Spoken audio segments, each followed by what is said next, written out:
The next piece of information that you'll probably need is what's called an RN number. And I say probably because not all companies need one, and we'll explain. So an RN number stands for Registered Identification Number, and it's assigned to you, the company, through the federal government, through the Federal Trade Commission. The FTC.gov is where you would go to apply for and get your RN number, and I believe they're free to obtain. Who needs an RN number and why?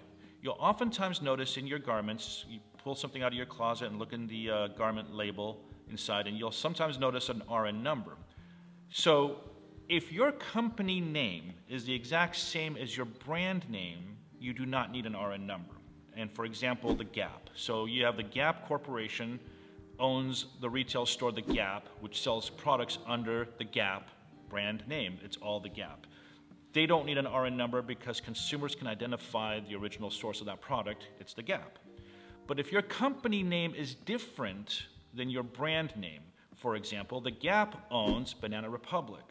Banana Republic is not it's not something that people would know right off the bat that the Gap owns them. In that case, Banana Republic will need an RN number because the brand name is different than the corporate name.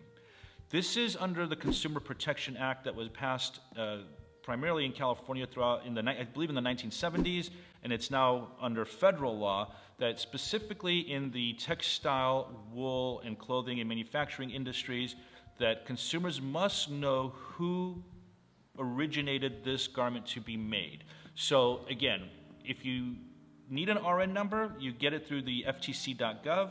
It's free to get. And if your company name is the same as your brand name, you do not need one. If your company name is different than your brand name, you do need one. And that's what an RN number is.